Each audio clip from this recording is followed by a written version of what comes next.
ಈ ಒಂದು ವಿಡಿಯೋದಲ್ಲಿ ನಾವುಗಳು SSLC ಪರೀಕ್ಷೆ ಮಾರ್ಚ್ ಏಪ್ರಿಲ್ 2020ರಲ್ಲಿ ನಡೆದಿರತಕ್ಕಂತ ಒಂದು ಪ್ರಶ್ನೆ ಪತ್ರಿಕೆ ಮತ್ತು ಮಾದರಿ ಉತ್ತರಗಳನ್ನು ತಂದಿದ್ದೀನಿ.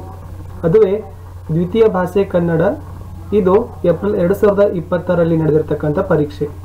ಈ ಪರೀಕ್ಷೆಯಲ್ಲಿ ಕೇಳಿರ್ತಕ್ಕಂತ ಪ್ರಶ್ನೆಗಳು ಮತ್ತು ಇಲಾಖೆ ಕೊಟ್ಟಿರತಕ್ಕಂತ ಮಾದರಿ ಉತ್ತರಗಳು ಯಾವುವು ಅಂತಕ್ಕಂಥದನ್ನ ನೋಡ್ಕೊಂಡು ಬರೋಣ.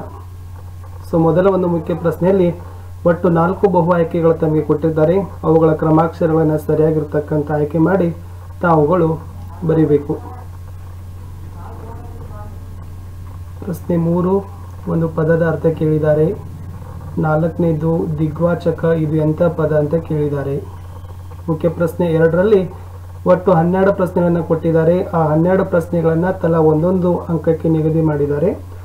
ಒಂದು ಪೂರ್ಣ ವಾಕ್ಯದಲ್ಲಿ ತಾವೇನು ಮಾಡಬೇಕಪ್ಪ ಅಂದರೆ ಉತ್ತರಗಳನ್ನು ಕೊಡಬೇಕು. ಪ್ರಶ್ನೆ 5 ಇತ್ತು. 6 ತಾಯಿ ಸಿದ್ದಮ್ಮ ಪಂಚಾಕ್ಷರ ಗವಾಯಿಗಳಲ್ಲಿ ಏನೆಂದು ಬೇಡಿಕೊಂಡಳು.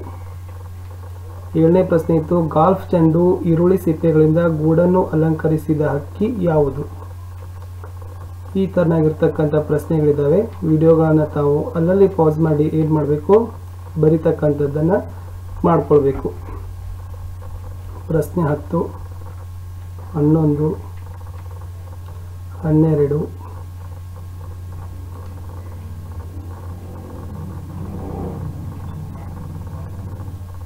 ಇನ್ನು ಮುಂದೆ ಒಟ್ಟು 8 ಪ್ರಶ್ನೆಗಳನ್ನು ಇದ್ದಾವೆ. ಆ 8 ಪ್ರಶ್ನೆಗಳಿಗೆ ತಲಾ 2 ಅಂಕ.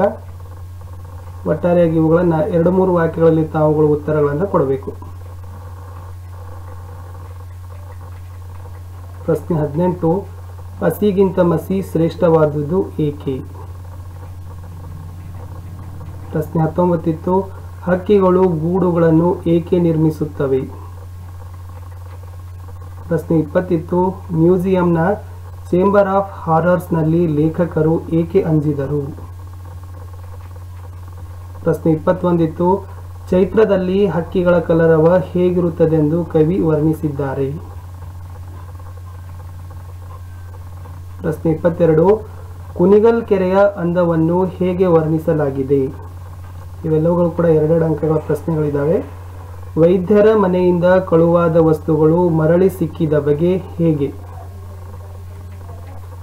ಪ್ರಶ್ನೆ 24 ಇತ್ತು. ಈ ಲೋಕವು ಯಾವ ರೀತಿ ಸಂತೋಷದಾಯಕವಾಗಿದೆ ಎಂದು ಕವಯಿತ್ರಿ ಹೇಳುತ್ತಾರೆ. ಮುಖ್ಯ ಪ್ರಶ್ನೆ 4 ಪ್ರಶ್ನೆ ಸಂಖ್ಯೆ 25ರಲ್ಲಿ ತಮಗೆ ಒಂದು ಸಾಹಿತಿಯನ್ನು ಕೊಟ್ಟಿದ್ದಾರೆ. ಆ ಸಾಹಿತಿಯ ಜನ್ಮಸ್ಥಳ, ಕಾಲ, ಕೃತಿ ಮತ್ತು ಬಿರುದುಗಳನ್ನು ವಾಕ್ಯ ರೂಪದಲ್ಲಿ ಬರಿಬೇಕು. ಇಲ್ಲಿ ಕುವೆಂಪು ಅವರ ಬಗ್ಗೆ ನಿಮಗೆ ಏನು ಮಾಡಿದಾರಪ್ಪ ಅಂದರೆ ಬರೀಲಿಕ್ಕೆ ಕೊಟ್ಟಿದ್ದಾರೆ.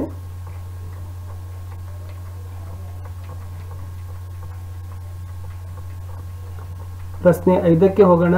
ಈ ಪದ್ಯದ ಸಾರಾಂಶಗಳನ್ನು ಅಥವಾ ವಾಕ್ಯಗಳ ರೂಪದಲ್ಲಿ ಬರೀಬೇಕು. ಆ ಪಾಠ್ಯಾಂಶಕ್ಕೆ 2 ಅಂಕಗಳನ್ನು ಕೊಟ್ಟರೆ ಪದ ಬಳಕೆ ಮತ್ತು ಶೈಲಿಗೆ 1 ಅಂಕವನ್ನು ಕೊಟ್ಟಿದ್ದಾರೆ. 26ರಲ್ಲಿ ಪದ್ಯ ಇತ್ತು. ನೀರ ಕಂಡಲ್ಲಿ ಮುಳುಗುವರಯ್ಯ, ಮರಣ ಕಂಡಲ್ಲಿ ಸುತ್ತುವರಯ್ಯ, ಬತ್ತುವ ಜಲವ ಒಣಗುವ ಮರಣ, ಮೆಚ್ಚಿದವರು ನಿಮ್ಮನ್ನೆತ್ತಬಲ್ಲರು ಕೂಡಲ ಸಂಗಮ ದೇವ.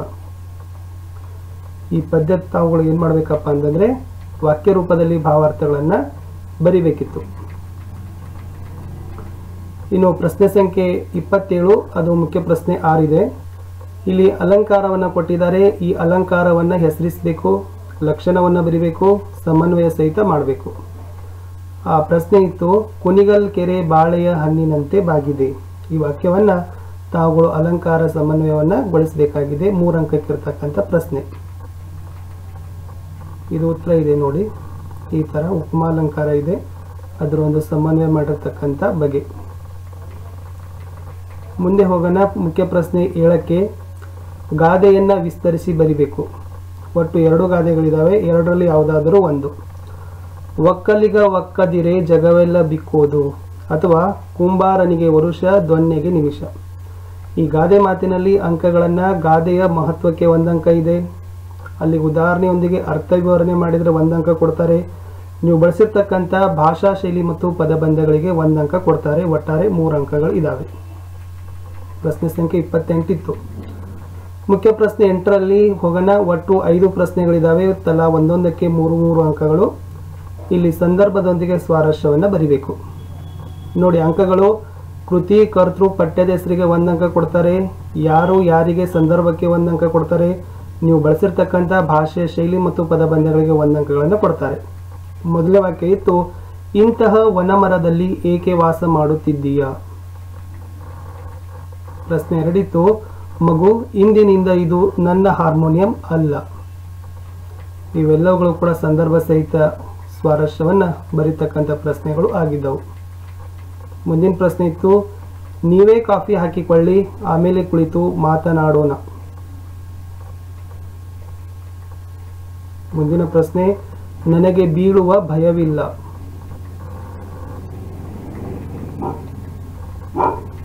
ಪ್ರಶ್ನೆ ಸಂಖ್ಯೆ 33, ಒಂದು ಜೀವನಕ್ಕೇಕೆ ಹಲವು ಸಾಧ್ಯಗಳು. ಇದು ಕೂಡ ಸಂದರ್ಭ ಸಹಿತ ಸ್ವಾರಸ್ಯವನ್ನು ಬರಿಬೇಕಾಗಿತ್ತು. ಮುಖ್ಯ ಪ್ರಶ್ನೆ 9ರಲ್ಲಿ ಪ್ರಶ್ನೆ ಸಂಖ್ಯೆ 34 ಇದೆ. ಇಲ್ಲಿ 2 ಪದ್ಯದ ಭಾಗಗಳನ್ನು ಕೊಟ್ಟಿದ್ದಾರೆ, 4 ಸಾಲುಗಳಿದ್ದಾವೆ. ಆ 4 ಸಾಲುಗಳನ್ನು ತಾವು ಏನು ಮಾಡಬೇಕಪ್ಪ ಅಂದರೆ ಬರಿಬೇಕು. ಪ್ರಶ್ನೆಗಳು ಹೀಗಿದ್ದವು, ಏಕಾಂಗಿ ವೀರನಂತೆ ಹಿಡಿದು ಕತ್ತಲಲ್ಲಿ ನಡೆದನು, ಅಥವಾ ಕಾಡು ಕಾಡು ಅಲೆದೆಯಿಂದ ಹಿಡಿದು ಮಹಾ ಬೆಳಕೊಂದು ಕಂಡಿತು. ಇಲ್ಲಿಯವರೆಗಿತ್ತು 4 ಅಂಕಕ್ಕೆ ಇರತಕ್ಕಂಥ. ಸೊ ಇದು ಮೊದಲ ಒಂದು ಭಾಗದ ಉತ್ತರ ಇದ್ರೆ, ಎರಡನೆಯ ಭಾಗದ ಉತ್ತರ ಇದು ಇದೆ. ಮುಖ್ಯ ಪ್ರಶ್ನೆ 10ಕ್ಕೆ ಹೋಗೋಣ. ಇಲ್ಲಿ 8-10 ವಾಕ್ಯಗಳಲ್ಲಿ ಉತ್ತರಗಳನ್ನು ಏನು ಮಾಡಬೇಕಪ್ಪ ಅಂದರೆ ಬರಿಬೇಕು. ಸೊ 4 ಅಂಕಕ್ಕೆ ಇರ್ತಕ್ಕಂಥದ್ದು.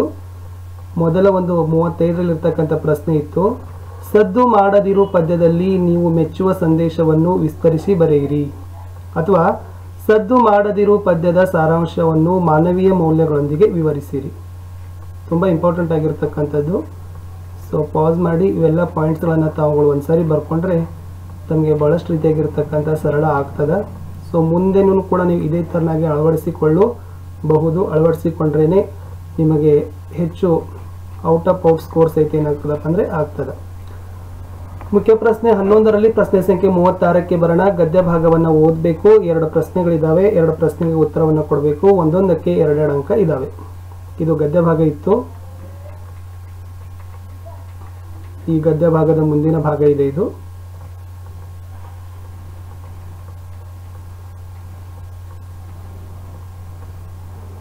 ಈ ಗದ್ಯ ಭಾಗದ ಮೇಲೆ ಇರತಕ್ಕಂಥ ಈ 2 ಪ್ರಶ್ನೆಗಳು ಇದ್ದಾವೆ. ಈ ಪ್ರಶ್ನೆಗಳಿಗೆ ಇರ್ತಕ್ಕಂಥ ಮಾದರಿ ಉತ್ತರಗಳು ಹೀಗಿದೆ. ಮೊದಲ ಪ್ರಶ್ನೆ ಉತ್ತರ ಮತ್ತು ಎರಡನೇ ಪ್ರಶ್ನೆ ಉತ್ತರ. ಮುಖ್ಯ ಪ್ರಶ್ನೆ 12ಕ್ಕೆ ಹೋಗೋಣ. ಪ್ರಬಂಧವನ್ನ ಬರವಣಿಗೆಯಿಂದ ಮಾಡಬೇಕು. ಯಾವುದಾದರೂ ಒಂದಕ್ಕೆ ನೀವು ಬಳಸ್ತಕ್ಕಂಥ ಪೀಠಿಕೆ ಮತ್ತು ಪ್ರಸ್ತಾವನೆಗೆ 1 ಅಂಕ ಕೊಡ್ತಾರೆ. ವಿಷಯದ ನಿರೂಪಣೆಗೆ 2 ಅಂಕ ಕೊಡ್ತಾರೆ. ಭಾಷೆಯ ಶೈಲಿ, ಮುಕ್ತಾಯ ಮತ್ತು ಉಪಸಂಹಾರಕ್ಕೆ ಕೂಡ 1 ಅಂಕವನ್ನು ಕೊಡ್ತಾರೆ. ನಿಬಂಧ ಇತ್ತು, ಅರಣ್ಯ ಸಂರಕ್ಷಣೆ ಅಥವಾ ಶೈಕ್ಷಣಿಕ ಪ್ರವಾಸ. 2ರಲ್ಲಿ ಒಂದು ತಾವು ಏನು ಮಾಡಬೇಕಾಗಿತ್ತಪ್ಪ ಅಂತಂದರೆ ಒಂದು ಪ್ರಬಂಧವನ್ನು ಬರಿಬೇಕಿತ್ತು. ಕಡೆಯ ಪ್ರಶ್ನೆಗೆ ಹೋಗುವ. ಪ್ರಶ್ನೆ ಸಂಖ್ಯೆ 38 ಇದೆ. ಪತ್ರಲೇಖನವನ್ನು ಬರೆಯೋದು. ಯಾವುದಾದರೂ ಒಂದು ವಿಷಯಕ್ಕೆ ಕೊಟ್ಟಿರ್ತಕ್ಕಂಥ ವಿಷಯದ ಮೇಲೆ ತಾವು ಆಯ್ಕೆ ಮಾಡಿ 5 ಅಂಕಕ್ಕೆ ನಿಬಂಧ ಪತ್ರವನ್ನು ಬರೀತಕ್ಕಂಥದ್ದು. ಇಲ್ಲಿ ಅಂಕಗಳ ವಿಭಾಗ ಹೀಗೆ ಕೊಟ್ಟಿದ್ದಾರೆ ಅವರು. ಈ ವ್ಯಾವಹಾರಿಕ ಪತ್ರದಲ್ಲಿರ್ತಕ್ಕಂಥ ಅಂಕಗಳ ವಿಂಗಡಣೆ ಈ ಥರನಾಗಿದ್ದರೆ, ವೈಯಕ್ತಿಕ ಪತ್ರಕ್ಕೆ ಇರ್ತಕ್ಕಂಥ ಅಂಕಗಳ ವಿಂಗಡಣೆ ಹೀಗಿದೆ. ಇಷ್ಟಿತ್ತು ಏಪ್ರಿಲ್ 2020ರಲ್ಲಿ ನಡೆದಿರ್ತಕ್ಕಂಥ ದ್ವಿತೀಯ ಭಾಷೆ ಕನ್ನಡ ಪರೀಕ್ಷೆ ಪ್ರಶ್ನೆ ಪತ್ರಿಕೆ ಮತ್ತು ಮಾದರಿ ಉತ್ತರಗಳು ಮತ್ತು ಅವುಗಳ ಅಂಕ ವಿಂಗಡಣೆ ಬಗ್ಗೆ ತಮಗೆ ಒಂದು ಮಾಹಿತಿಯನ್ನು ಸಿಕ್ಕಿದೆ ಅಂತ ಹೇಳ್ತೀನಿ. ಇಷ್ಟಾದರೆ ಒಂದು ಲೈಕ್ ಮಾಡಿ, ನಿಮ್ಮ ಫ್ರೆಂಡ್ ಸರ್ಕಲ್ಗೂ ಶೇರ್ ಮಾಡಲು